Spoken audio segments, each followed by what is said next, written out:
All right, here we are once again for another edition of Four Doors and GT4s. I'm Stu, joined as always beside me on my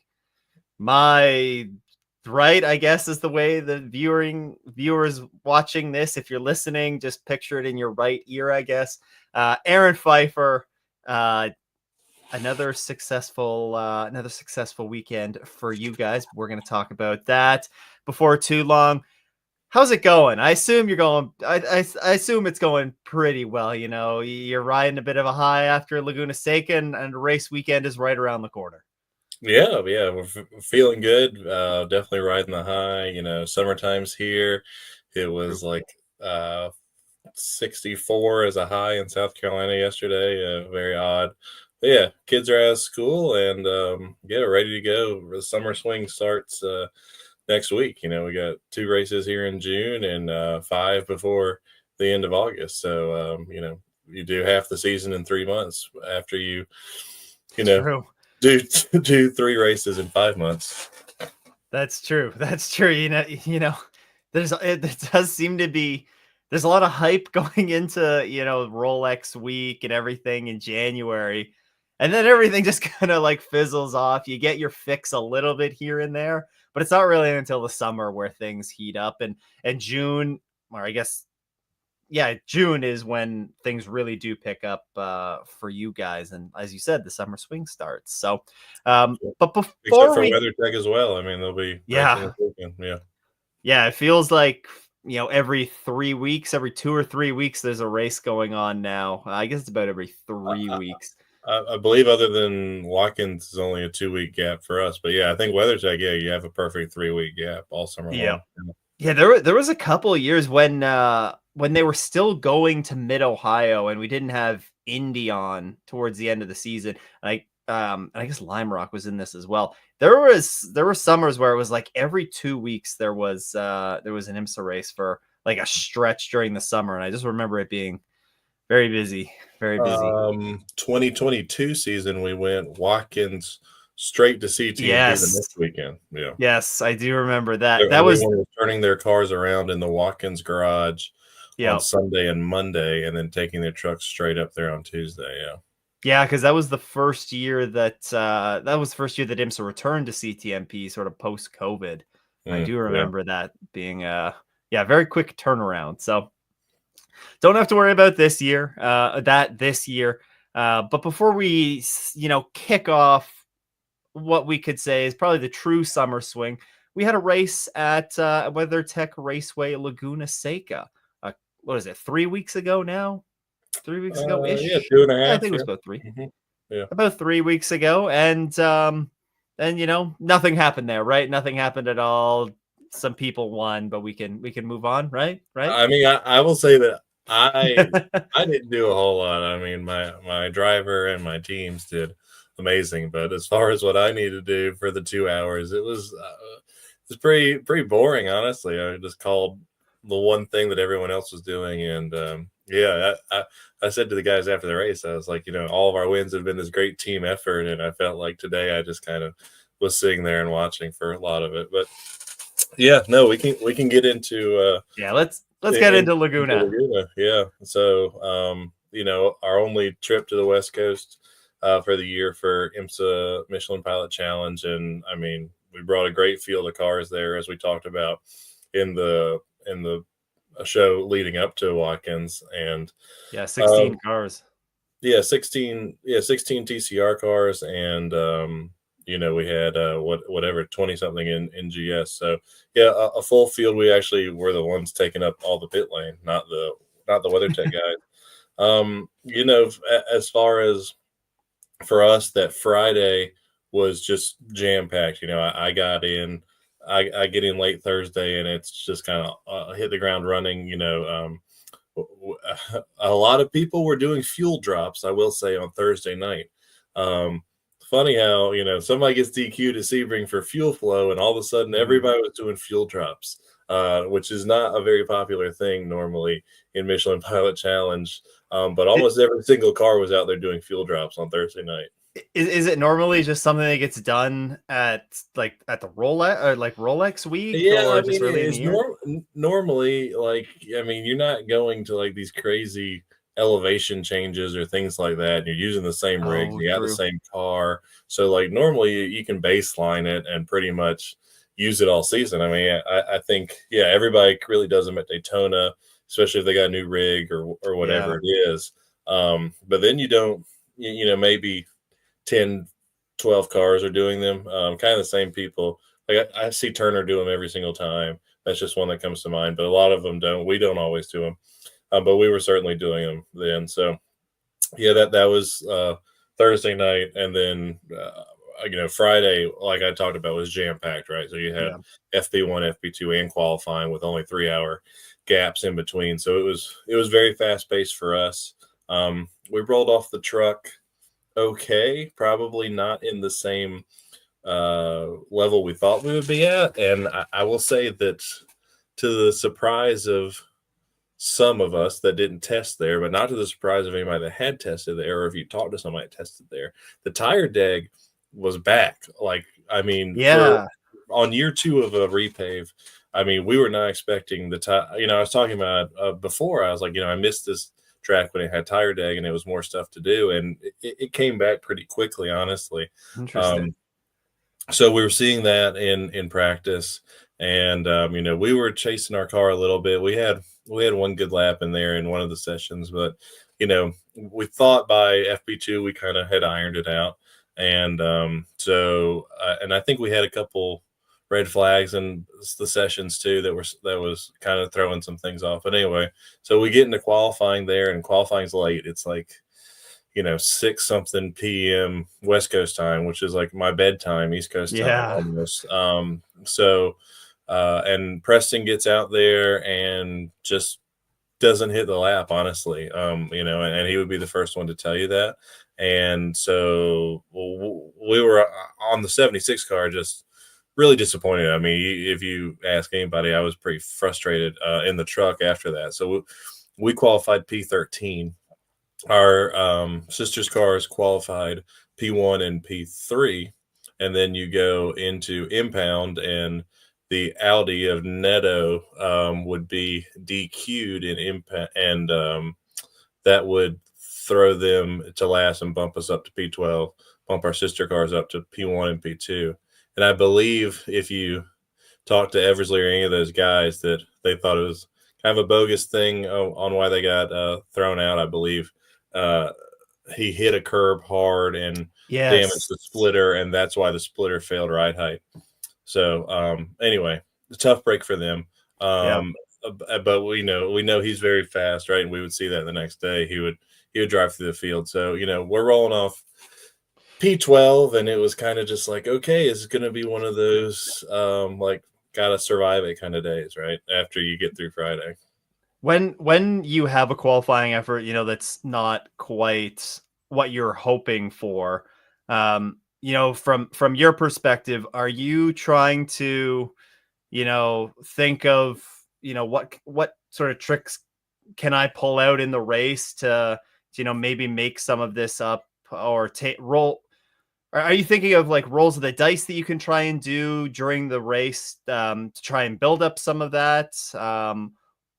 Trying to go against the grain of what some of your competitors are doing, or sort of is there anything going through your mind at that point? I mean, After qualifying I like feel that? like I'm always thinking that way because we're in a pro-am car. We are starting at a disadvantage, and so you're always trying to take what is a negative and turn it into a positive. And most of the time that's through strategy, right? I mean, Yeah.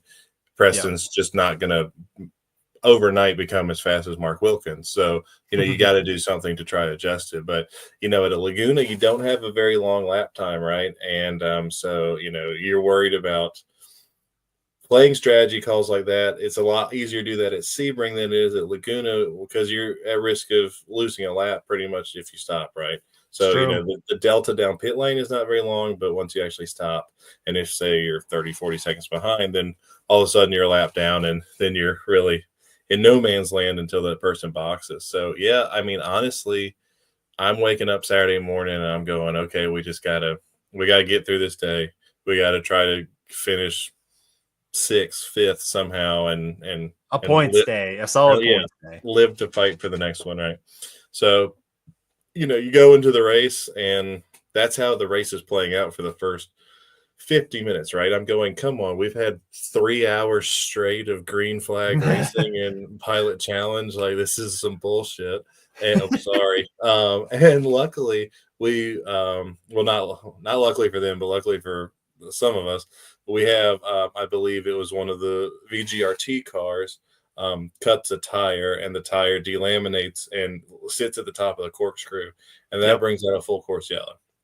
So, at that point, prior to that, Preston had a decent start, and we're just really stuck in 12th, right? We're riding around 12th, riding around right behind Maddie. We're stuck behind a GS car a slow GS car for a few laps, and then we get around them, and we're kind of just stuck there in 12th. But once the tires started degging, our lap times actually were really solid. So Preston's faster than like the 6 cars in front of him, and he's really not far off of what the lead 3 cars are doing. But we're 35 seconds back or whatever it was, 40 seconds back or something at that point. So we're just kind of like at that, we were just managing, waiting to go to the end. Fuel wasn't crazy tight there. I mean, it was still a little bit of a save, but like I think everybody was going to do that race close to one stop on a save. So that's kind of how the race is playing out. We get the yellow. Okay, everything resets, right? So a couple cars had stopped early to do some, like the 31 car stopped right at 40 minutes and did a driver change, and I think a couple others did. So we come in. Well, first of all, we have to take a wave around, right? And during the wave around, obviously the goal is to pack back up as quick as possible. And the 7 car was not driving at 100%. I don't know if they were tighter on fuel or what, but by the time TCR pit window opens, which is 3 laps really into the yellow, we still are not caught up to the pack. So by the time we get in, I mean, the first 2 cars, our 2 sister cars, are basically done with their stop by the time we're coming down pit lane. That's how big the gap was. But anyway, we get in, we have a good stop, and I think we jumped a couple cars, we come out P7. So, feeling okay. We got after starting, what was it? You ended up starting 12th? Yeah. So, okay, there you go. Everything's to play for, right? Like all of a sudden, I feel a lot better. I'll put Denny up against anybody any day. Let's see what we got. Something's, third, fourth is at play, I think, at that point, right? And then we went through this cycle of restarts, right? And it was just, we couldn't get more than a lap or 2 in, and it's and we're like jumping somebody, we're kind of fighting with a Baker car, and then Swelio's behind us in our sister car, and Tim Lewis was right there with us as well. They end up having an issue, so they fall out, and they would lose a couple laps with a mechanical issue. So we're in that 6th, 5th spot, kind of swapping it back with Baker and swapping it back with Swelio, and we have like 3 cautions in a row. And so by the time we get down to it, there's like 15 minutes to go when we're going to go green on this last one. And we kind of had bad restarts, honestly, because Laguna is unique in the fact that the restart acceleration zone for the leader is coming into the tightest turn on the track, right? Yeah. So when you're back in TCR, you're back there coming down the hills almost when it's going green, especially how packed up it is. So I said to Dennis, I was like, I'll call the green, just like I've been, and see what, I was like, just try something. And so Dennis ended up trying something, which was he kept getting bottled up on the inside in this in turn 11, and everyone's jamming up, and that's where you can't get a drive off the corner, and that's where he's getting passed in turn 1. So in his mind, he said, I'm just going to let it rip on the outside. And they throw the green flag. They call Eversley for a jump to restart. I Yeah. don't agree. I don't agree with it. I thought Was gonna I ask you didn't think. about that, yeah. Yeah, we can talk about that in a second. I thought everything seemed fine. I mean, it's just kind of the nature of Laguna, what happened. But anyway, I, I'm standing up on the wall because you're looking at the flagger, right, when you're calling the green, and so I look at the wall, and here comes Dennis by in second place all of a sudden, and like me and my crew are just screaming like we don't know what happened. There's no replay of it or anything, and Yep. then the cameras are focused on the GS cars, and when he Of comes course. around the next lap, or when he hits the timing loop after sector 2, he's in the lead. And so you got 15 minutes to go, and he had passed Eversley for the lead, which Eversley would end up serving a penalty later anyway. And so at that point, I'm just kind of in shock, really, because I was like, where did this come from? And I tell Dennis the situation, what he's got, what's going on behind him, and he goes to work, and And at this point, there's no fuel save at all that you have to worry about no, because there's been oh so God, much we full course we, yellow, we right? pumped out so much damn fuel in tech. I mean, because yeah, I Yeah. mean, you had like 30 minutes of yellow flag or something like there in the second half of the race, and we'll talk about the big GS wreck in a minute. But yeah, so I mean, at that point, all I'm doing is counting down the laps to him. He doesn't need me to give the gaps. I mean, he's got a mirror; he can see that they're right behind him, right? And so it gets pretty tight. It's our two sister And cars yeah, I right was just behind gonna us. ask who it was the two sister Hyundais, yeah, So you that have the were 98 car and then the 33 car. So the 33 car had been leading, and Bryson had gotten caught up in that, getting stuck on the inside of 11 in that last restart, and that's how he fell back. And then you have the Baker car right there as well. And then you had Eversley car in there before. They didn't call that penalty for a few laps, so I feel like he was in P3 or something when he ended up serving the penalty. But yeah, it took a couple laps for them to call the jumped restart or whatever.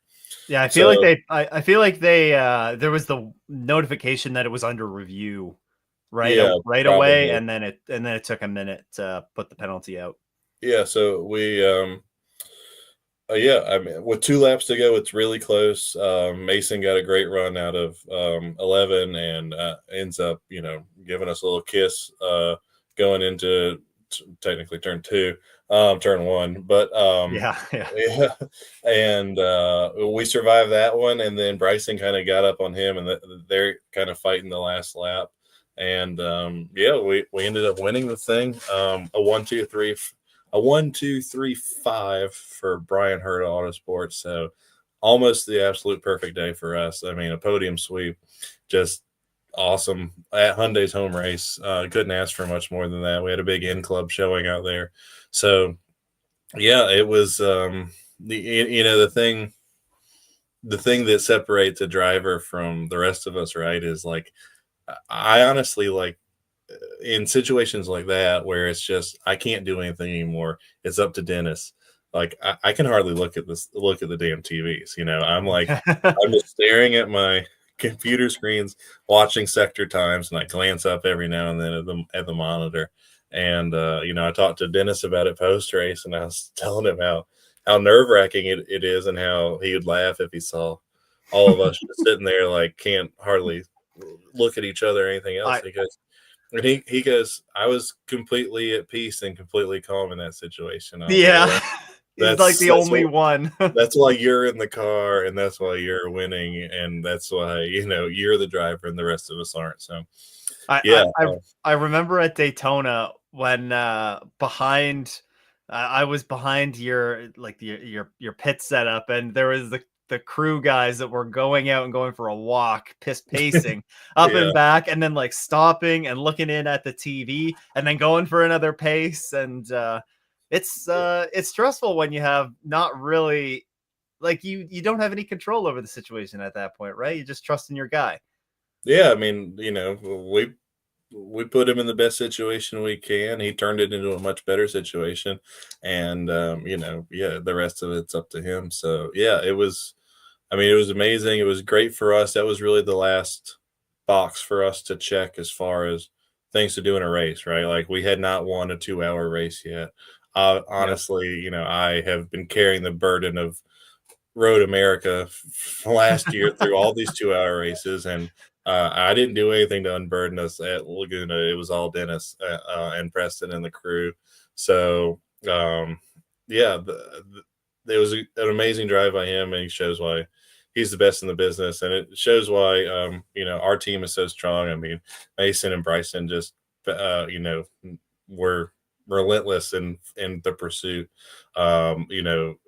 James Vance drove really well for the Baker guys. Yep. So, like I said, Tim Lewis was right up there. He would have, I thought he could have had a really good run. I saw him at the airport post race. He said it was I'm not going to tell what their mechanical issues are, but it was just one of those things that you can't really, you can't really avoid.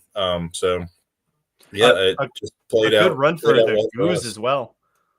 Yeah, go with the Yeah, yeah 2.6. That's probably their best run ever, I think. I think Honestly, so. uh, I would say the only car that kind of surprised me in the back half of the race was I really thought when the race reset a couple times that Morley would be more in it in the Road Jagger car. We've seen that car be super strong there before. We've seen it win there before. That's his home race, but maybe I don't know what it was. Maybe they're just not at the same level that they're used to being at when they're running one-off races right now. But yeah, you never really saw. I think they finished 18 seconds, 19 seconds off the pace here.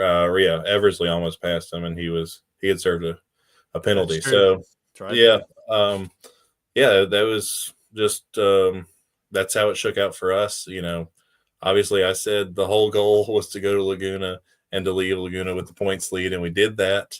Our sister car not making it any easier on us and finishing second. So we only win the race. You only grow your points lead by 30 points, but that's fine with us. Brian Hurd Autosport sits 1, 2, 3 right now in the championship with 33 car gaining back some ground from its DQ and Sebring. So yeah, True. I mean, just a great race for us. We celebrated quickly on the podium, and then Yeah. all of us had a flight at 10:30 p.m. at San Francisco Airport, 2 hours Oof. away. So we packed the truck like mad people for 3 hours and got out of there. Made a 2 hour drive back to the airport and took the red eye home and was home for Mother's Day. Man, so that's oh yeah, I guess Mother's Day was on the Sunday. That's quick turnaround. 10:30 p.m. and you guys started this race at what was it, At noon local? we at 12:45, so we finished at 45?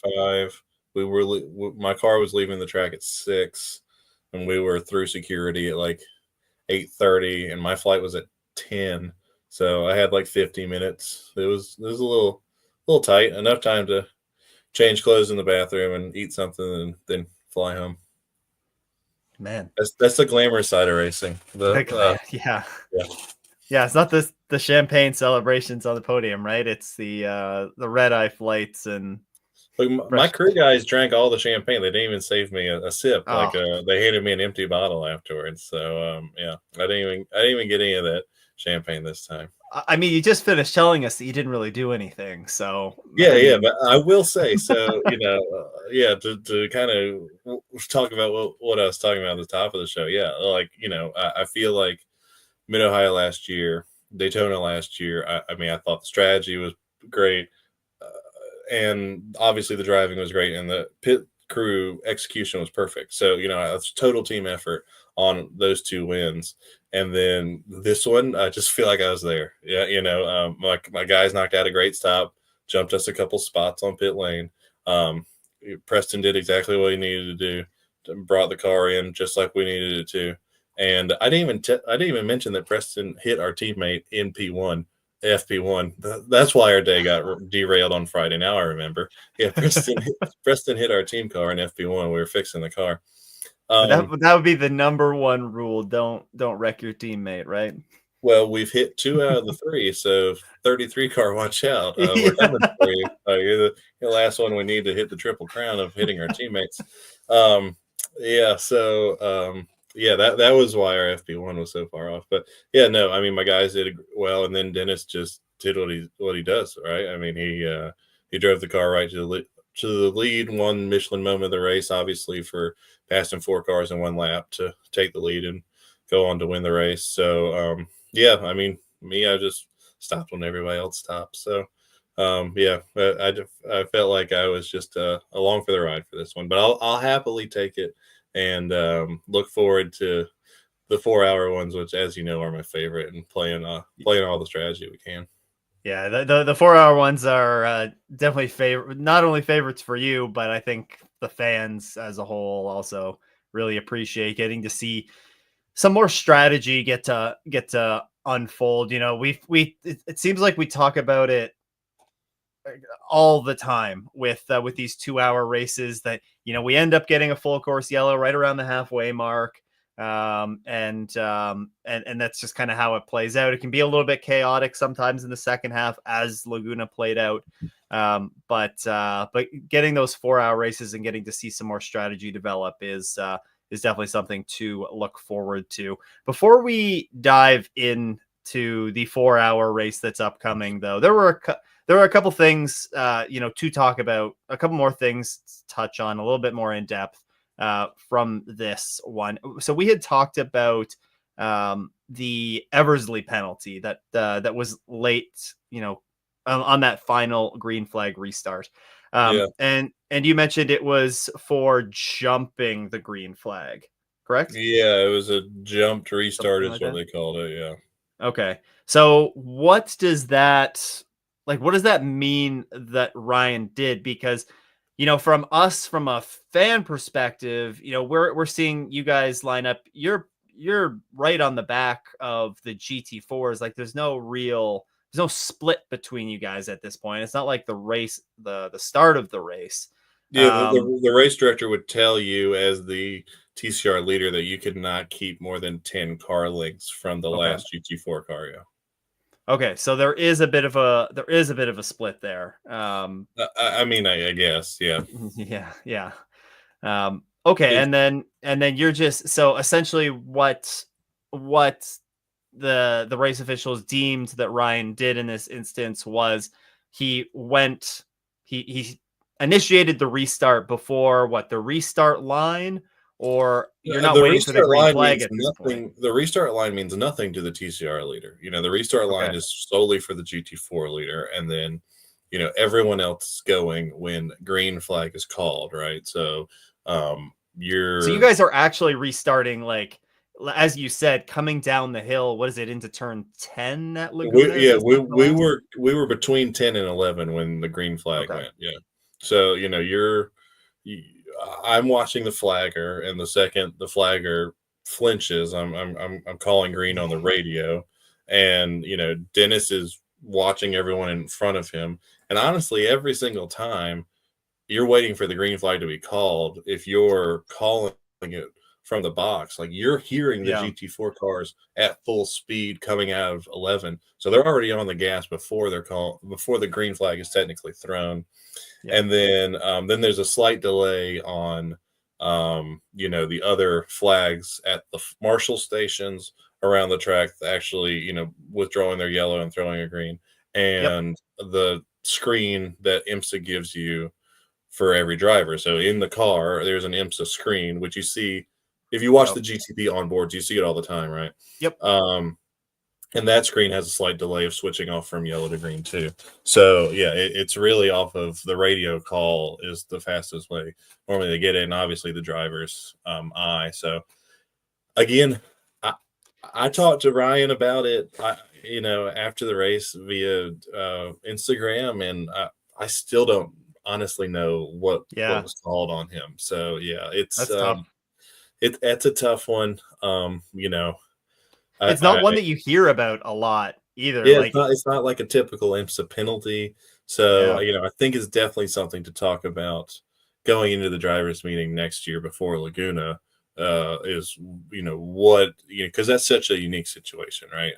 Yeah. Although you have it at Mid Ohio too, I because was just gonna ask, is this something that you could see being asked about in the drivers meeting for Mid Ohio? I'm sure it will get asked about Yeah. in the drivers' meeting in Mid Ohio. Yeah, I mean, if I was Ryan, I'd be the first one to bring it up. Yeah, Yeah. yeah, because we're restarting, before the carousel, Yep. at Mid Yeah, Ohio. that's true.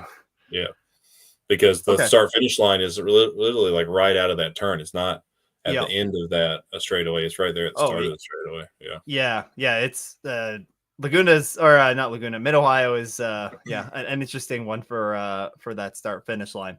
yeah. Um the other one that I know you alluded to it a bit earlier as well was the Morad penalty. Daniel Morad in the GT4 class, sorry, the GS class. I guess they're driving GT4s, so it, you know, Yeah. um, but made contact going around the McLaren. Well, it was, yeah, made contact kind of in the braking zone. Was it into Well, turn they basically 5? banged all the way up between 5 and Yeah. 6, and then they get to 6 on the brakes, which 6 is one of the highest commitment turns there. Yep. I mean, if you've never been there and done the track walk, that is the most cambered turn there. I mean, you Yep. really dip in and shoot back out of it, and it drives your whole drive up the hill. And yeah, I mean, they hit one extra time. I know that Daniel went on Instagram and said, it was nothing and the penalty was overrated. I think you would ask the guys at Ibiza Farms who had to repair the car, and they would tell you something differently. So, Yeah, it took out a couple of cars ultimately because there was, I yeah, think, a Mustang got caught up as well. I think Daniel's main complaint was that he was given such a harsh penalty because of not because of the spin, but because the spin The resulted in a big result of wreck, it. right? Yeah. Yeah. But I think that's the race director kind of making a statement, right? You can door bang, but you can't door bang into the braking zone of a high commitment turn, spin the guy and leave him in the middle of the track, and then ruin two race cars. Yeah. So yeah,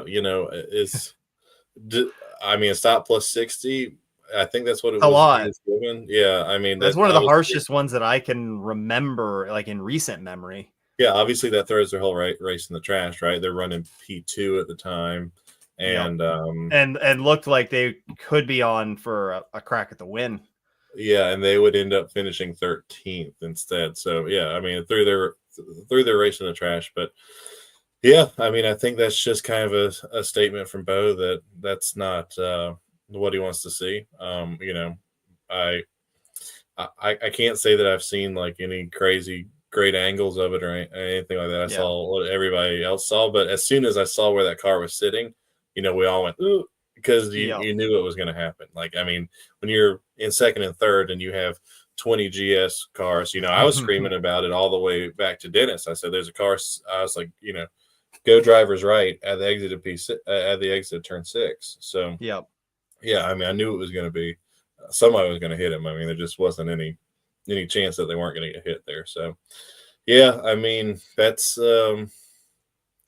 I think the only time we saw a stop plus 60 last year was the wreck at Mid Ohio that took out the carbon car, correct? Oh yeah, that GS. Yeah, Yeah, yeah. that was a huge I one. don't remember who hit them, but they were given a stop plus 60 as well. So I wouldn't say Yeah. unprecedented, but yeah, definitely, these avoidable contacts into high speed turns that lead to big wrecks are giving you the big penalty. And, Yeah. I think if you were the McLaren, you would say, yeah, they ended up finishing 13th, but we ended up finishing 22nd and having to, spend Yep. $70,000 in parts to fix our car. So, and then whoever else who was it that it was Core, right? That I ended up think hitting them. I Yeah, I think it mean was that core Mustang. their Yeah. days ruined as well. Yeah, they finished 21st. So Yeah. yeah.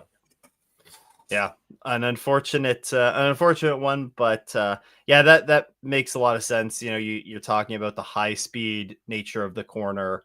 That's always it makes sense that they police that maybe a little bit more harshly than they might some other incidents. So, but if you talk about the GT4 race just quickly, because Oh we yes, haven't really, I mean, you kind of had the what you thought was going to be, another fuel strat race for them. They all end up getting smashed into the same strategy as well because of all the yellows. They have plenty of fuel to save, and it just became a shootout there at the end.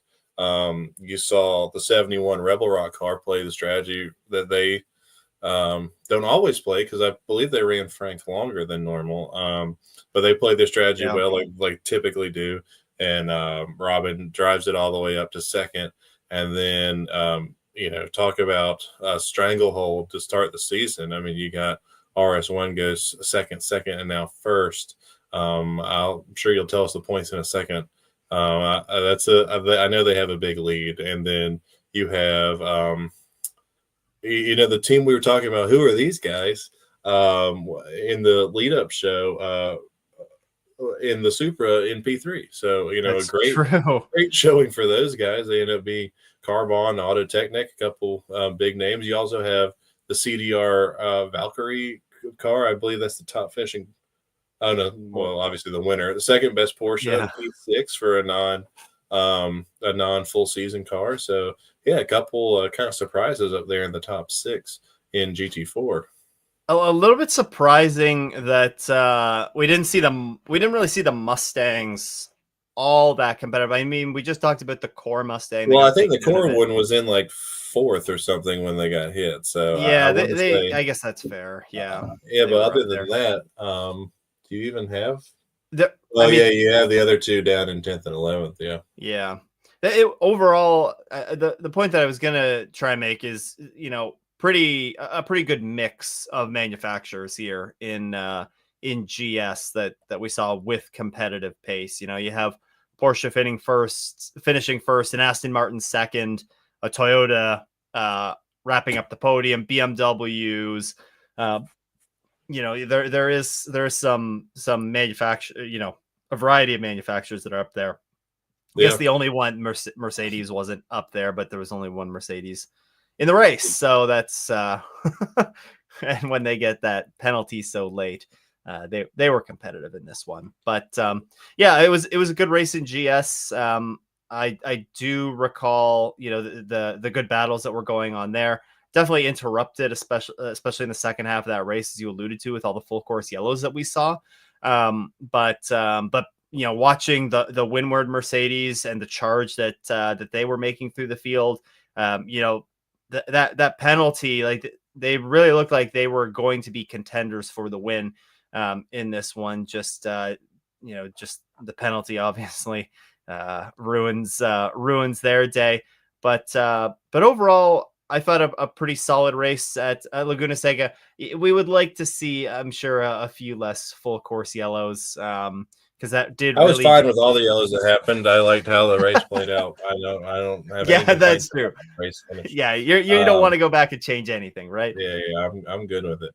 But yeah, but talk about in GT4, Porsche has 110 point manufacturers point lead already, and that is all off of RS1's points actually. So a big lead over BMW, and then yeah, obviously not going the way of Morad's car, as Mercedes is last in manufacturers points, and looks like a 4th place finish would be their best finish on the year so far.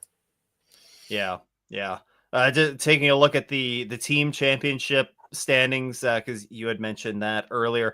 It's a 170 points advantage that RS1 has over Carbon right now. That's huge for race 3. That is a big lead, yeah.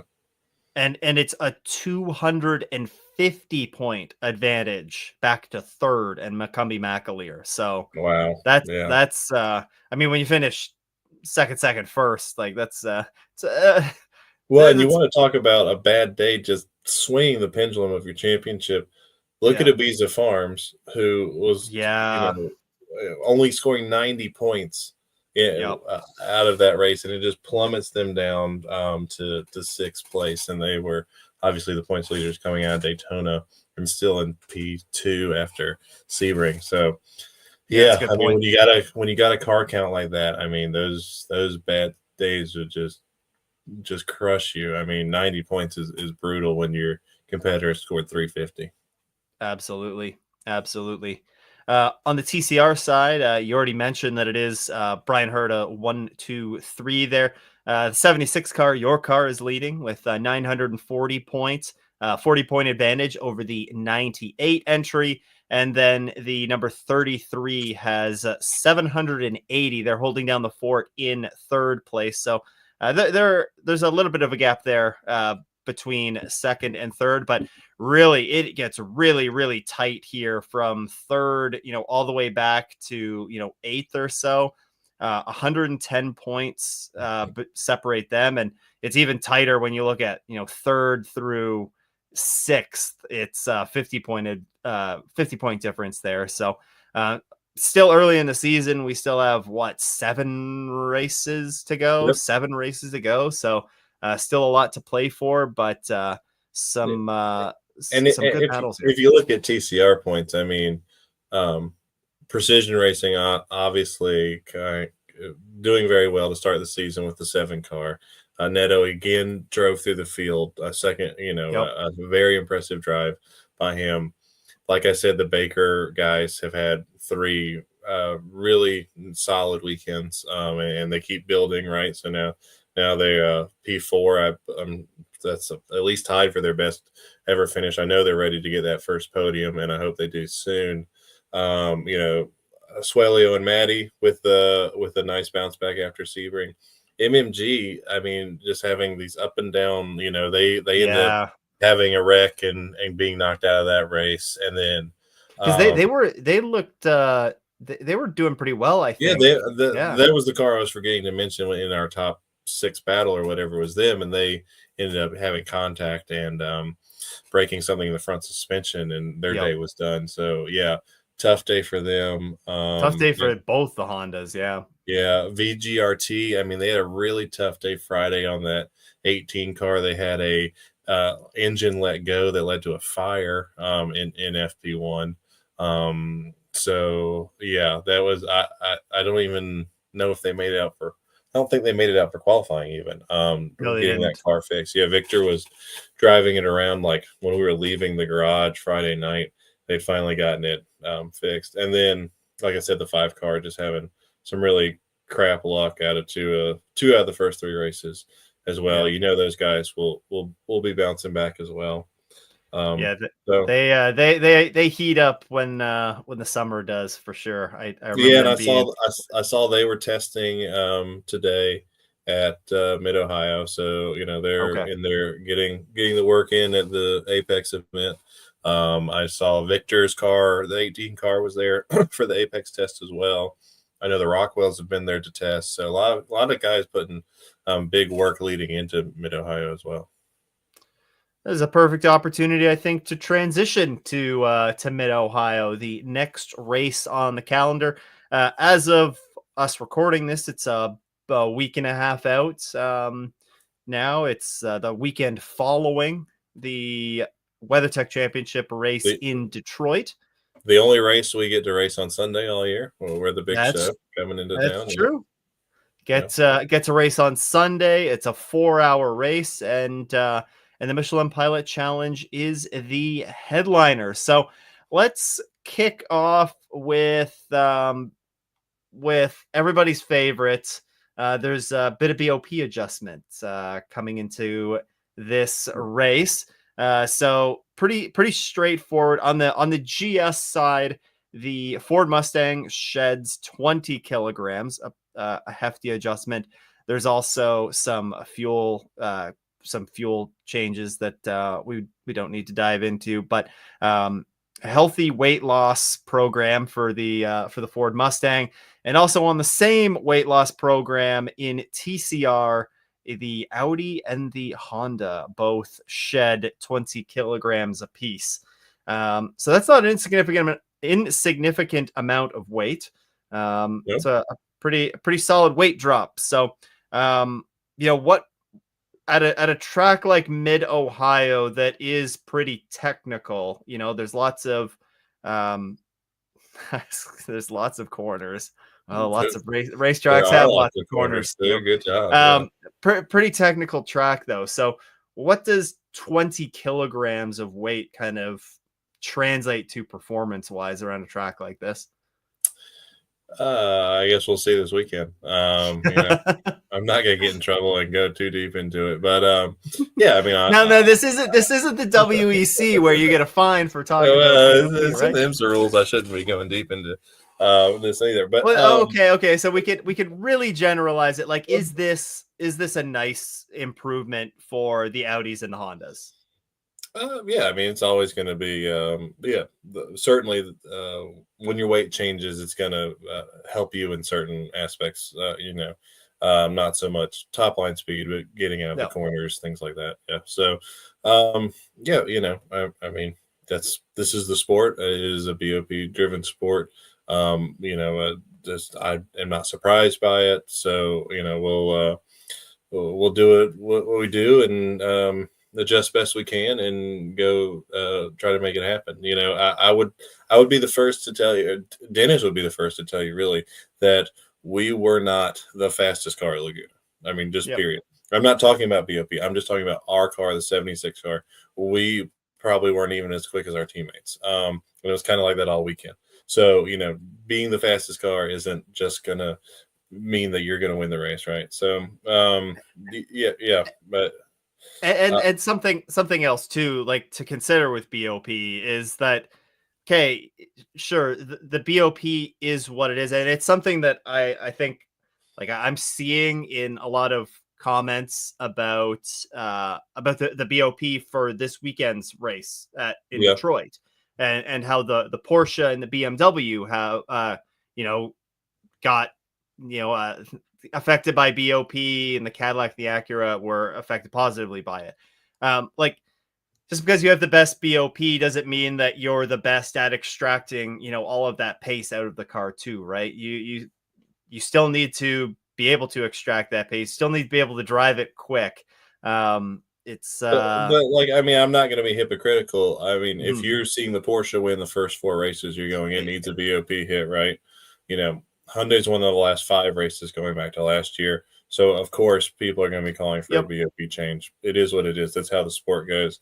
And I'd rather it be fair and balanced and great yeah, racing than you see what's going on in WEC right now, where Ferrari's just smacking everybody and not getting hit with the BOP, right? And we yeah, know that that car has advantages that the other car doesn't, and they're not leveling the playing field out. So, yeah, I yep, mean, our cars are homologated a lot tighter, I feel like, than the rules in WEC with the hypercar and all that. But yeah, I mean, they make the adjustments off of a lot of things, and I've gotten to see the full report a few times over the years, and it's very detailed. And yep, they are explaining to every manufacturer rep why they came to this conclusion and what it is. So yeah, I have no problem with it. And like I said, yeah, well, I don't think we were setting track records during the race last year in Ohio either. It was yep, all about fuel. I mean, well, Lord, the GS car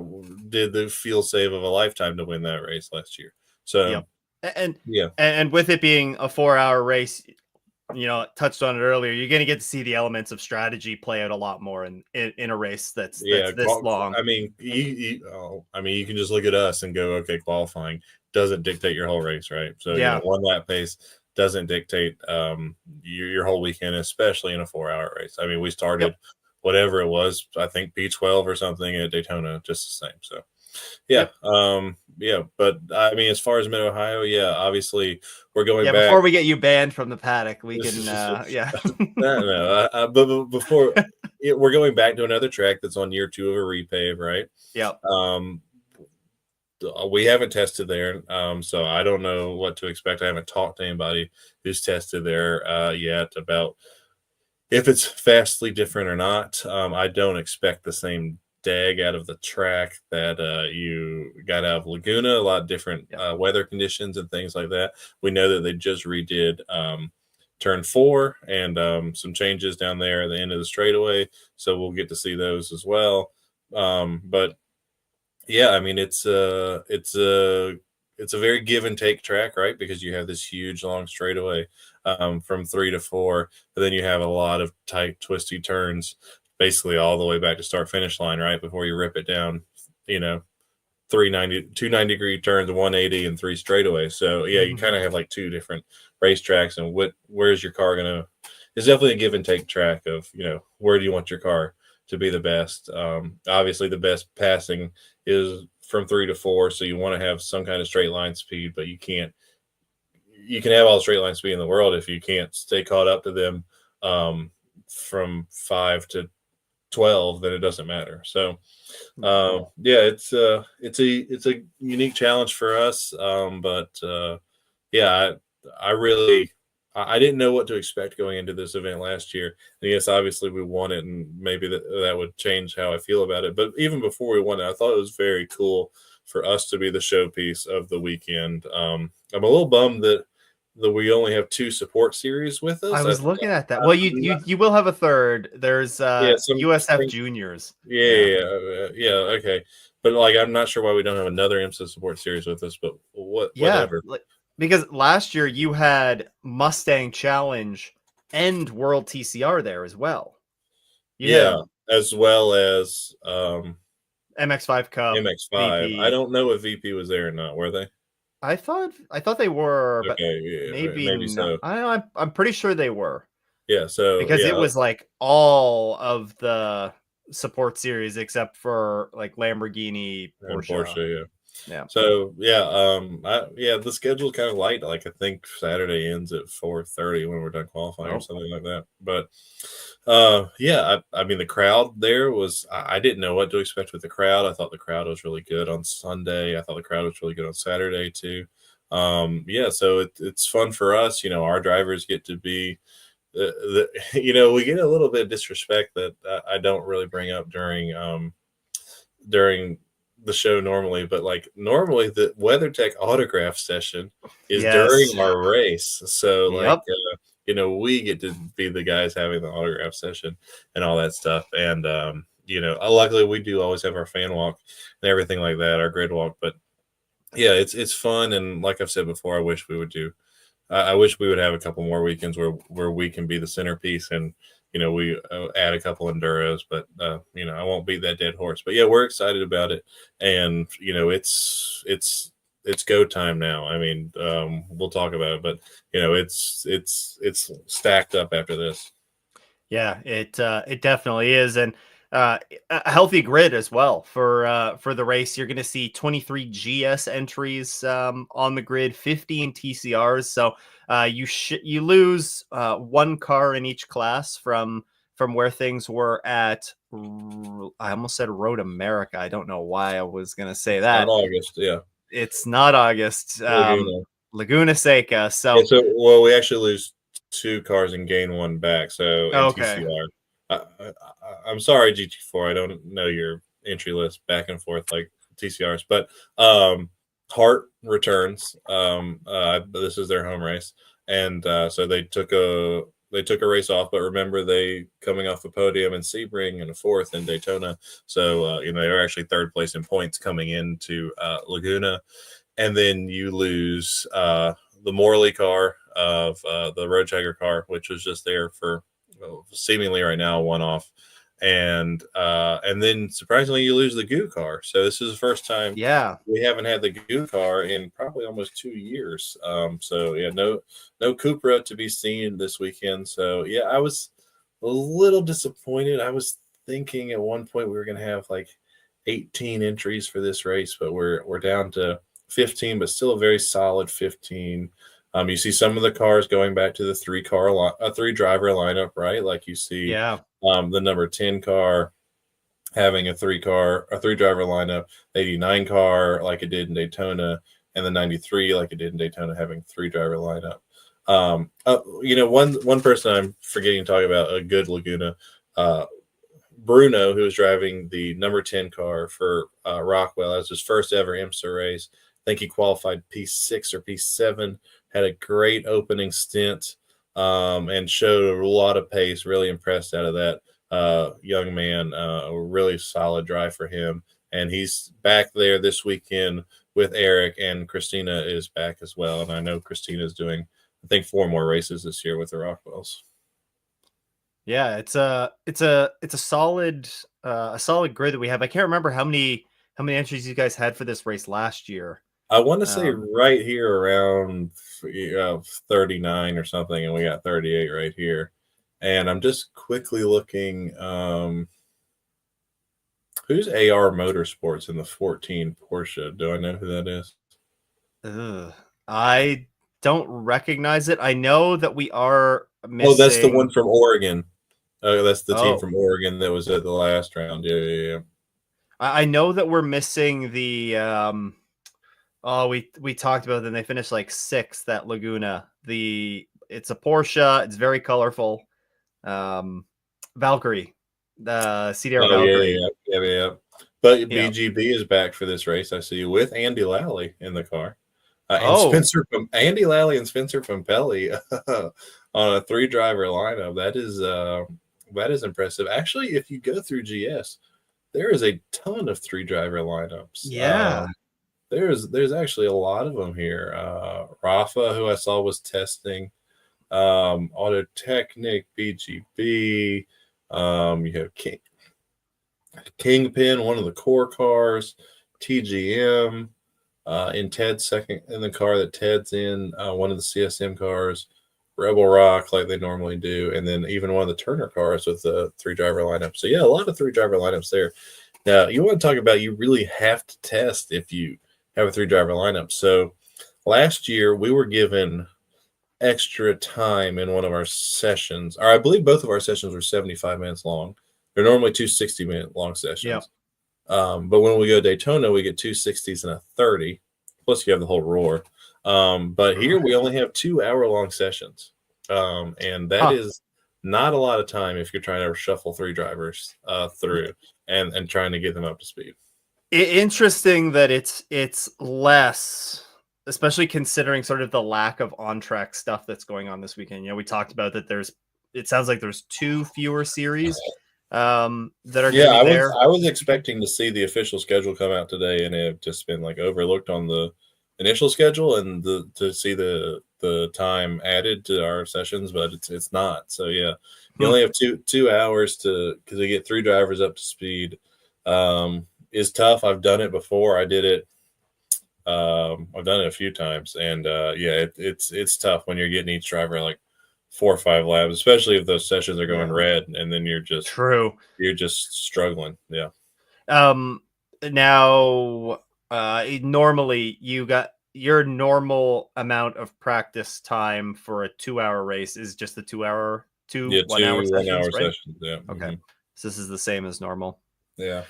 I just looked it up. Last year there were 16 entries on the TCR grid. So this Yeah. is Yeah. actually a reduction of one from, Yeah. Yeah.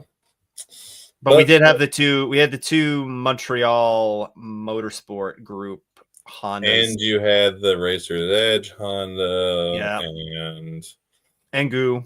Dealey. Yeah, yeah, yeah. Dealey. Is it? That's Yeah. the one time you saw Dealey. Yeah, so yeah, what happened to that 5 year deal, James Vance? So anyway, yeah, that's how it shakes out for Mid Ohio. Obviously, for us, I mean, expectations are high.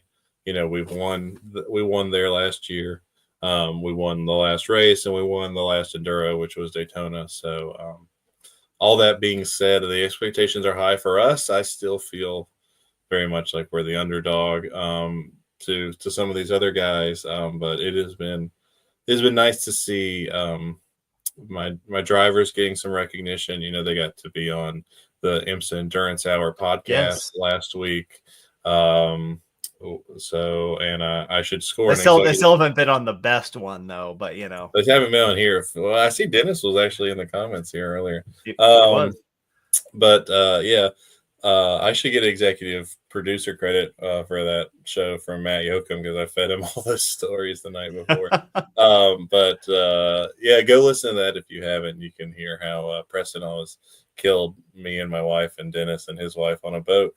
But yeah, so yeah, it's been great to see that.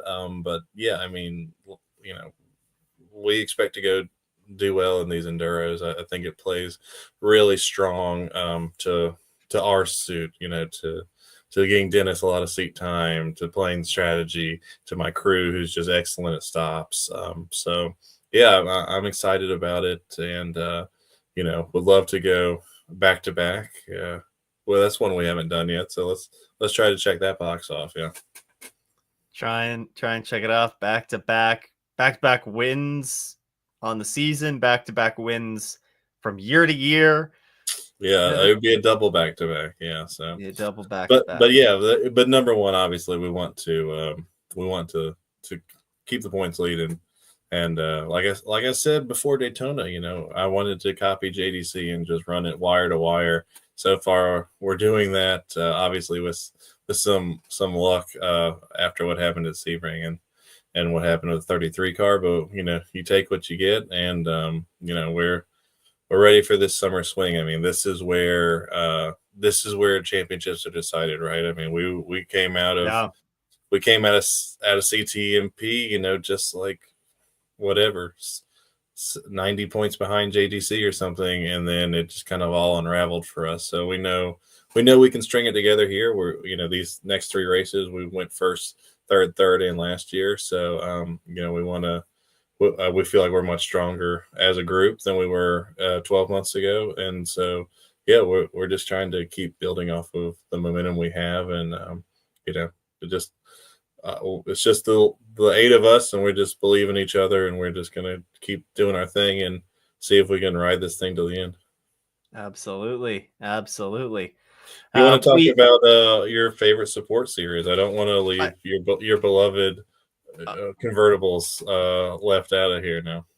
Oh, you don't think it's the you don't think I enjoy watching LMP3s wander around the track? All four of them? I mean, yeah. we can talk about I was very sad to see what is it's up and down.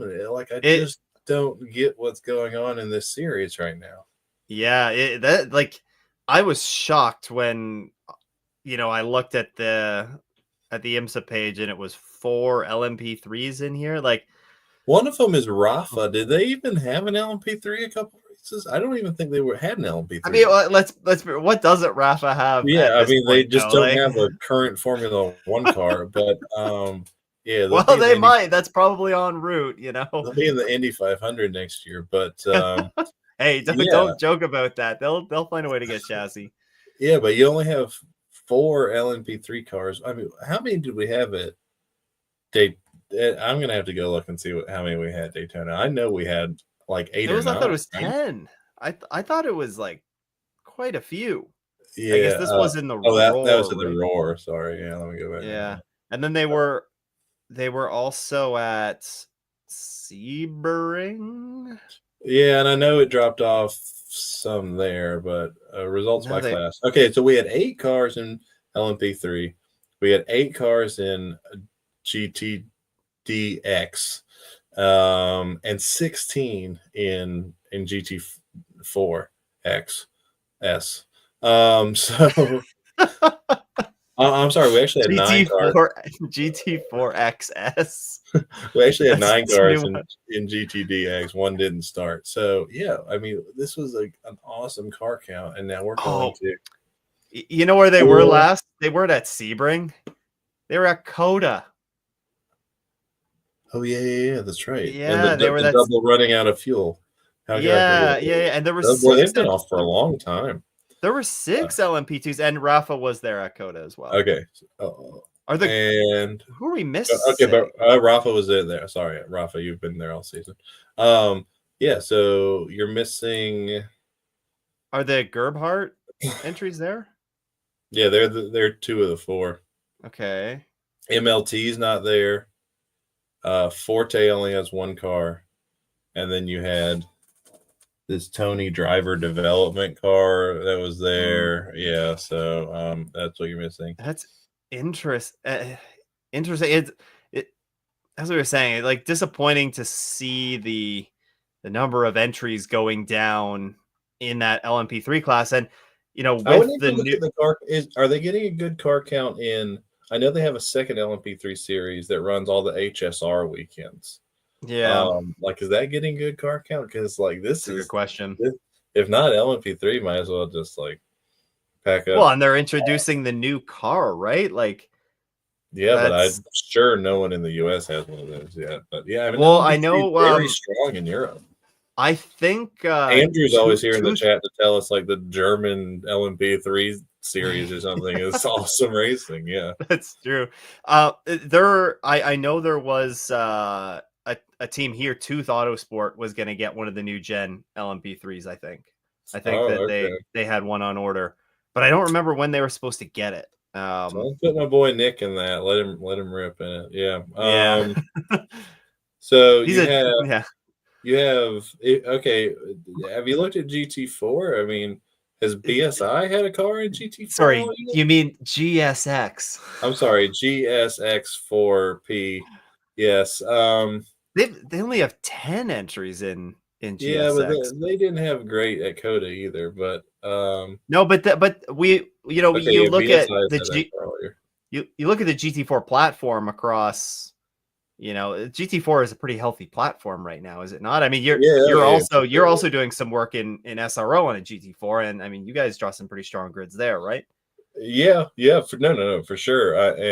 But if you look at GT4 in SRO with a one driver, which is Oh, GT America, their car count stinks. This okay. is one driver and the car count stinks. But when you go to GT America, GT4 Hmm. America, car count is 30. You go to Hmm. Pilot Challenge, car count's 20 something every races. So very, very strong in the as far as those two series in the pro am double Yeah. lineups there, but not so much in the single driver lineup. So maybe that's it. I mean, look at 1, 2, 3, 4, 5, 6 of these cars are in Bronze Cup. Yeah, I guess that might be part of the argument there is, like this is very much, trying to develop drivers for Yeah, the get them give them an opportunity to race in this multi-class sort of environment before hitting pilot challenge. So they're not really intended to yeah. stick around here for So long, but yeah, so I remember the Supra was really dominant last time out. I think it was Rafa winning both races, right? And the Supras were like 1, 2, 3, but yeah, so only 10 cars there, and then you have 6 in GT3, which kind of these are the 6 we've been seeing, right? We have Samantha yeah, Tan, and then we have at AJ least it's staying Mudge. consistent in Yeah, the that class. but I And swear I know for a fact that I saw on Apex driving events today that there was a white GT3 Porsche that was also running right behind Adam Adelson in the right car, but I don't see it on the entry list. I was thinking that was going to be a new Porsche that we were going to see today, but for some reason, somebody's testing a second Porsche at Mid Ohio in a GT3 car. But anyway, so interesting. yeah, I don't know. Like Look, jury's still out on this championship. We were really high on it with the car yeah, count in Daytona, and now it's like, ooh, yeah. I guess we'll have to keep an eye on that as the season goes along. They're coming to Canada, I think. I think that's the next race after this is CTMP. So ooh, get to see him up close in person. There's definitely I have a feeling that we're gonna get a bump in a couple of LMP3s for that race. There's a couple of drivers that have raced LMP3s quite a bit in recent years in IMSA and might jump in there. So we've maybe we'll talked get a a bit of lot a about boost. summer schedule. We haven't talked about the most important summer schedule there is. Stu, And what's what that? races are you coming to this summer? Oh man, it's a difficult one for me because everybody I know is getting married. So Uh, it's on IMSA I'm weekend? going to Detroit this weekend. Oh, nice. Yeah, Very good. yeah. You sticking around for Just the IndyCar race? I'm just going for Saturday. I'm Okay, driving okay. up on Saturday, driving home Saturday night because it's not too bad of a drive Yeah, from Toronto. But then I'll be at the Glen, of course, the of whole course. week Yes. again. I will not be. I'll be at CTMP, but I will be missing the Saturday, um, and maybe part of Ridiculous. Friday because Wow. of the wedding. Wow. Um, which is unfortunate. I'm like, come on, guys. Do you I not was gonna, plan if we around my want to see schedule? GMP, I was gonna have you accept the trophy as a Canadian, but I guess Oh, that's not well, gonna I gotta get out of this wedding now. So, happen. Yeah. and then the Road America weekend, I also have a wedding that to go to that weekend. So I'm like, I just got to start declining some of them, I guess, Yeah. right? Although one of them is my sister, so I probably shouldn't. I wouldn't I might, decline that one. yeah, that's a tough decline. So, Yeah. um, Although it would be a but good flex to show that guy you're not cool with him sleeping with your sister. But that's yeah. that's true. Well, it sounds like you need to come to VIR then and Well, get a new summer I race in. I'm going to Indy. I'm Okay. gonna do Okay. Indy. There you go. Yeah. There you go. There So you go. figure might as well go and check it out before it gets bumped down to a 2 hour and 40-minute Oh race yeah, again. that's right. Yeah, yeah, yeah. Road America So next year is gonna be awesome with the 6 hour. Oh, that's so good. When we ran the 4 hour there, it was yeah. so much fun. Yeah, Yeah, I definitely have that one circled on the calendar for next year. yeah. Yeah, Like that's gonna nobody's getting be married this weekend, right? no, I think that's gonna be like I mean, just the crowd there is Oh, like it was like a Sebring level crowd they had yeah. there, like the amount of people. So yeah, I think that's just gonna be a rock star weekend for Road America for years to come. Gonna be a good one. Yeah. Yeah. Um, Well, the but only thing we haven't touched on is your boys in the Miatas. yep. Sorry, the Boys and MX5. girls, there's a Yeah, the healthy female girls. driver lineup there this year. I think they Yeah. got there's there's at least 4 regulars, I feel like. Look, If not more. I really enjoyed the show on Amazon. Yeah. I thought it was very well done. Obviously, I wish there were more females for them to have followed. But yeah, hopefully they're doing it again this year and they have more to follow. But yeah, I thought it was very well done. I don't think I ever watched the last episode. I know I watched up to the Road Atlanta episode, but yeah, very very good. Yeah, it really really well done. It was surprising to hear when it came out that it was being made because I mean, you're quite busy when you're in the paddock, so you're not necessarily checking everything out, but Yeah, to the fact that you didn't really see like an Amazon production crew going around, it or it certainly wasn't very obvious about it. yeah, Definitely a pleasant surprise, but yeah, I think it turned out really well. I'm pretty sure I heard that it is on for another season. But nice. hopefully it actually is, and we'll have some more to check out. But yeah, Did, the MX5 Cup. Oh, did sorry, you go ahead. listen to the international feed? I'm sure for Pilot Challenge, right, and Yeah, for WeatherTech. that's all I get. So how was the new pit lane reporter? I saw him walking by, a very tall guy, but yeah, I didn't ever hear him talking or anything. He was good. I mean, my understanding, I didn't recognize who it was, but I understand he's done a Yeah. lot of esports reporting, I think, Oh, or okay. commentary Yeah. for some pretty high profile events and that. So Yeah. definitely knew what he was doing. Fit in well. It's kind of been a bit of a revolving door, I feel like, on the for the pit lane reporters a Well, little bit on the they international flew in feed. their normal guys for the first two for the Yeah, enduros, but yeah, I wouldn't expect to see them. And I mean, yeah, maybe at Watkins, but yeah. probably not because they'll probably be doing the 24 hours of isn't Spa the same weekend as Watkins or something like that. Yeah, there is Oh a no, big conflict. Nurburgring 24 is the same weekend as Watkins. Yeah. So yeah, I thought that was interesting. But yeah, there's some I mean, I've liked seeing Ryan on there. I think he's been Yeah. adding to that. Jonathan Grace has been doing some cool stuff. When I saw him in the paddock, I was like, dude, I was listening to the IndyCar race on the radio, Yeah. which I never do. But I was mowing the grass and listening to Long Beach. I was like, damn, Jonathan, you're a pit lane reporter Yeah. for IndyCar now? And he did it for SRO. So, yeah, cool to see some of those guys getting a chance. Yeah, it's yeah, I agree. It definitely a pretty big refresh it feels like in some of the sports car broadcast spaces. So interesting to see how that continues, Yeah, to Shea develop seems to be over the living a good life being Sebastian's girlfriend. Yeah. Well, she's doing a lot with MX5 Cup Yeah, still she as does a well, ton but with MX5, but yeah, yeah, she I think does all. You more. see her at all It the seems WEC like stuff. more. Yeah, Yeah. she was a huge part of First to the Finish. Yeah. And She's like the main you know, character that's not one of the drivers. Yeah. yep. But yeah, I guess to wrap up that thought about the MX5 Cup, 32 entries, which that's a lot of angry bees to be ripping around mid Ohio. So gonna be some more good racing to watch there. We'll see probably a little bit of drafting down that straightaway, but I guess this probably isn't gonna be a track that's as big on the drafting side of things He compared to seemed what big we've on seen. drafting on the Amazon show.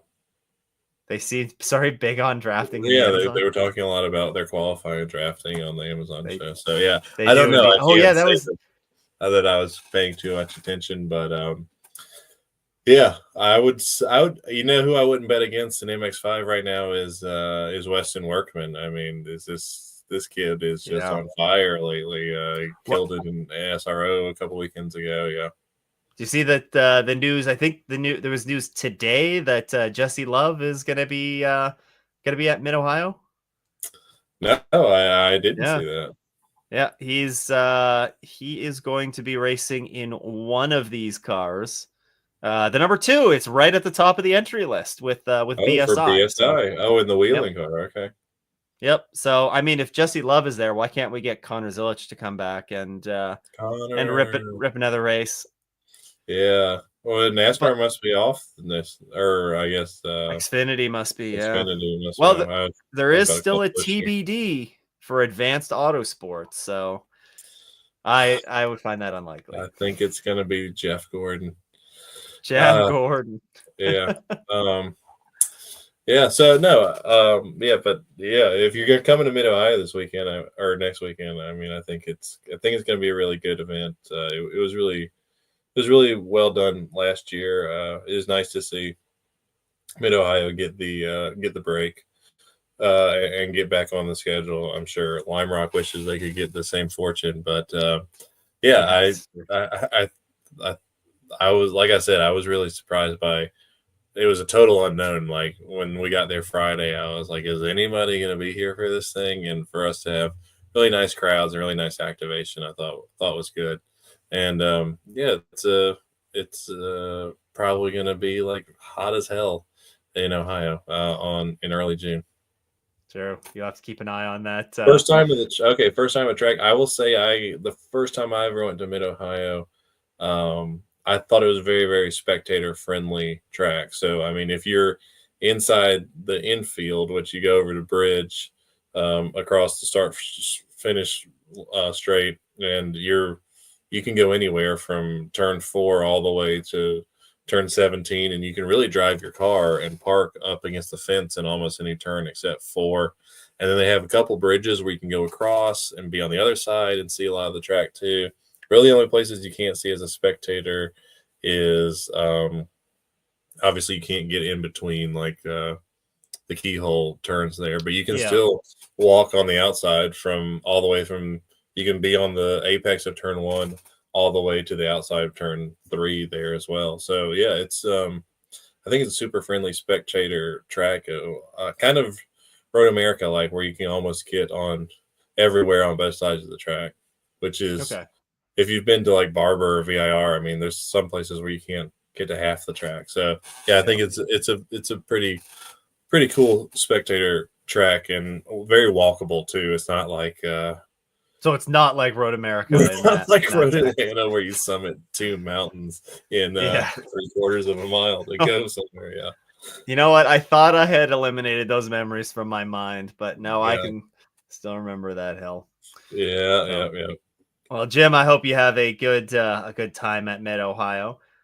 We had Travis, big BSI fan, BSI for the win, Why, I Travis? assume. Why are you a big PSI fan? I don't understand that. Got to have some past history with BSI. Now, if you ever go to Road America and you want to know where to hang out, Travis is your guy. Is he can tell you all the good watering holes around and viewing spots Okay, around Road America. Yeah. Now, you admit. You mentioned Uh, that Denny dropped in and just said nice caps. okay, I'll get to that in a second. What is this picture? Like, when was that Oh, taken, Denny? Like, what are you? What team are you is this with? AI? This is TCR World Tour stuff. Yes. So you know, Dennis is for some reason will still not give me, even though we've gotten so many together, will not give me any of the trophies. He keeps them all for himself. He's very selfish, and so so what I started taking was if you've been to a podium at IMSA, they do the hat swap, right? And so Yep. I first was taking Michelin hats, but then they're all the same. So the only hat that you can Oh, remember every race off of is the event hat. So yeah, I have okay. that's the Laguna hat. The BMW Endurance Classic is Daytona. That Fox is from the Fox Factory 120 at Road Atlanta last year. So yes, I do get my hat. So Dennis and Preston, they had a pretty cool podium. They had a new podium this year at Laguna, and it's got this big LED screen behind it. Anyway, they pull in the GS winner, and then they tell fans they can come stand right at the stage. And I always tell Preston and Denny to keep all the hats for the crew guys, right? So they have Yep. something. And the fans start asking for the hats. And I got pictures of these cheese balls just like carried away, just throwing hats to their Yeah. adoring fans. And I'm in the background going, stop throwing the hats. So the only hat that survived was the one Laguna hat. But yeah, Preston just chucking all of his hats away. And I'm going, no. Stop. So yeah. So we got to That's get funny. another win for the guys so they can get some hats. Get some new headwear. We also had Ken. Too bad IMSA's on the streets of Detroit. Bring back Belle Isle. Did you ever get to go to Belle Isle? I did not. I I've never I never got to spectate Belle Isle or go to Belle Isle, so I don't know. I don't. I heard it was kind of logistically not that awesome to go to Belle Isle. Oh, well, there's one bridge on and off the island. Yeah. But I will say the Detroit track. How would I best put this? Sucks. So yeah, Yeah, it yep. is. It is crappy. So yeah, I obviously that race is going to stay there because of GM, and them wanting to have the race there. But yeah, I mean, of all the street tracks, like the 90-degree turn marathon there is not that exciting.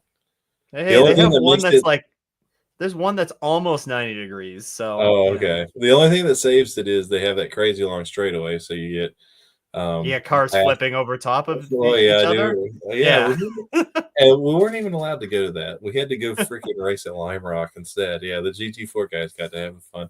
That, I don't know many. I don't know if many of them had fun, but well, not Vanderster that day. Um, and then the double pit lane, I guess, is kind of cool. But I yeah, am looking forward to seeing that. I don't. I'm not. Yeah, I'm not in love with that track. I think Belle Isle was definitely a better, at least Yeah. racetrack. But yeah, from like spectator and stuff, it didn't look that awesome either because there'd just be like little pockets where there'd be a grandstand, but then they go through that whole back section. It'd just be walls with banners. So yeah, I don't know. Street courses are always going to be flawed, right? What's Yeah. going to be interesting is we see more of these street courses going towards like the Miami style Yeah. street course. So I'm interested to see In a how. parking lot. Well, at least it has turns. That's true. It does, not just 90-degree ones. I'm interested to see how the IndyCar in Austin looks. I mean, in at Jerry's World in Dallas Yeah. in Fort Worth next year, which is like, did you see what weekend they put that on? No, isn't it?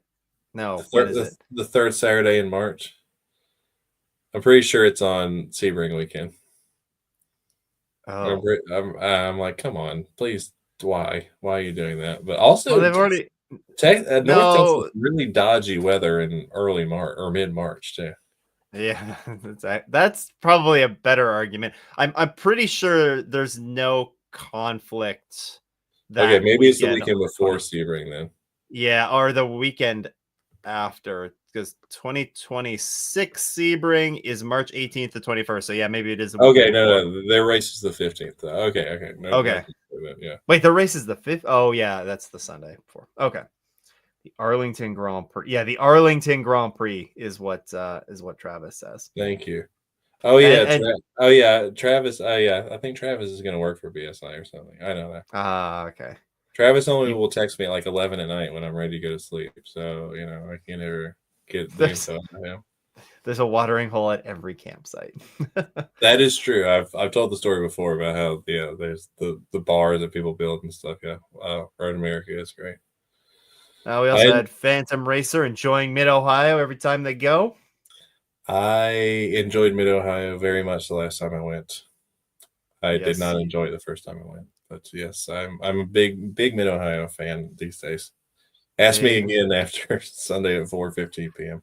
yeah, this Yeah, could be yeah, that's true. Biggest I'm Mid like, Ohio fan now. Find out on the next episode if he's still the biggest Mid Ohio fan. yes. So yeah, the O'Reilly Auto Parts 4 hours. See, I got that hat too. So It sounds, whenever I hear like the O'Reilly Auto Parts, and then you said 4 hours, I was just like, oh, the O'Reilly Auto Parts 400. Like well, that was definitely a NASCAR race back in like I'm the sure mid it 2000s. sounds very NASCAR-ish. Yeah, Yeah, I was like, oh, is this at Texas or where are we going this weekend? So yeah, all right, we're starting to go a little bit off the rails now, which is par for the course yeah. towards the end of these. But Sorry, we were late today. It was my fault. Sorry, guys. I mean, yeah, everything held up fine, so Yeah, so well, people yeah. can't complain. It I'm was going some to use choppy this waters laptop there for a from minute. now on. Yeah, We just sorry. gotta get we need to get that computer sponsorship ironed out. So Yeah, I could definitely use a computer sponsorship. Yeah, this one's from Walmart, and this one I may or may not have taken from Eric Rockwell and never gave it back to him. Yeah. well, we're admitting to things Oh on the no, he knows. podcast. He still owes me for a rental car. That's why. Oh, Yeah, all right, all right. Gonna get He you doesn't kicked out of listen. the He won't IMSA know. paddock. Get you in trouble with the starting With more beef with the my former, Rockwells. I don't have beef with the Rockwells. I love the Rock. All Oh, right, all right. yeah. Any closing thoughts for tonight on either Laguna or heading into Mid Ohio? Well, just as always, I appreciate all the kind words. Yeah, a lot of people reached out after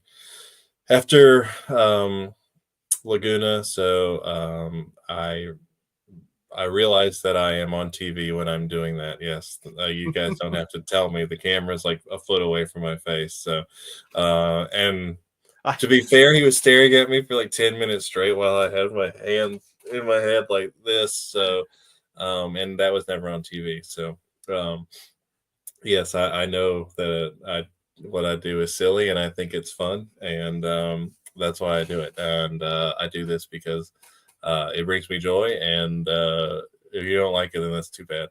So, yeah, but no, we're, like I said, we're excited, but we're still very humble, and but we feel like we're just building and building and building, and so yeah. I mean, if you gave me, if we go back to the Daytona preview, and you said we were going to win the 2 out of the first 3 races, I would have taken it, 1,000 times out of 1,000. So yeah, we're excited about it, and like I said, this is what we feel is our strong suit these next few races, and so we hope to build off what we've done. But everyone's coming for us. That's it's a new position for us to be in, right? We've never been the hunted. We've always been on the hunt. So that is different, and something I'm sure people are only gonna love us so much as the underdogs, right? When That's you just true. start leading the championship. So Yep. but yeah, we know we have a very tough challenge from both within our team and outside of our team, and so there's a long way to go. I mean, I said it the other day on Instagram. There's 16 hours of racing left and 7 rounds left, so nothing is a given after 3 rounds, and so yeah, we'll keep building and keep working. I mean, Denny has been on the sim a ton. He was racing with Preston last weekend, and doing some amateur stuff, some warm up stuff over the holiday weekend. I've been working hard whenever I have downtime from my normal job and parenting and all that stuff to get ready for this. So yeah, we're excited about it. And if you see us at the track, this is not a busy weekend. We have lots of time. So yeah, please feel free to stop by, say, hey, we're in the garages.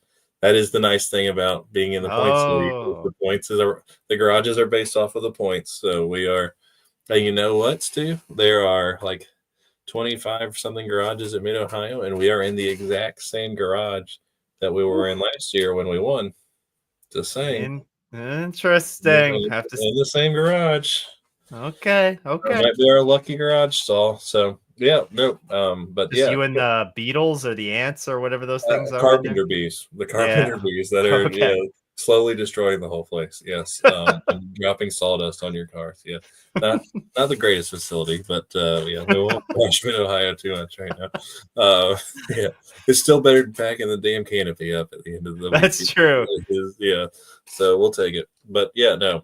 Thanks for all the support for everybody that gives it and everybody that stopped by and told me congrats. And but like I said, it's that was all my team, not me. So yeah, I'm gonna go try to earn my paycheck next weekend. All right. Well, I think we're all going to look forward to watching you try to do that. As Aaron said, if you're going to be at Mid Ohio, stop by, say hi. He doesn't bite most of the time. And if you're going to be at Detroit this weekend, specifically on Saturday, then look out for me. Look out for Stu and his 4-door and GT4 shirt that he won't make for us. Yeah. I was just thinking about that like 5 minutes ago. I was like, oh yeah, I have to look into that. I'll add that to the never-ending list of things. Something by Watkins, yeah. And I do need one thing from people is I need some more things to do with finger guns because I'm running out of ideas quickly. You've seen my whole repertoire of finger guns at this point. Yeah, if you don't keep it fresh, then they're not going to keep putting you on TV. So yeah, and Travis has to have some. Travis, my merch designer, will have some new finger gun stuff at Road America. I'm sure. Oh, what if you actually grab the pit guns and you have? That's so stupid. That's fun. That's a funny idea, actually. Yeah, that'd be. Why did I think of that? That's funny. That'd be fun. All right, you can run with that one. You can run with that one. Yeah, I'll give you credit for it. Yeah, sounds good. All right. Well, thanks again for everybody tuning in. We'll be back. I guess it's going to be a pretty short break probably because we'll be back to talk about Mid Ohio before the Glen. So keep an eye out in between. Yeah, the weekend after Lamar. Yeah. Oh yeah. So keep your eyes peeled for that. But in the meantime, enjoy the rest of your day or evening or wherever we'll see you.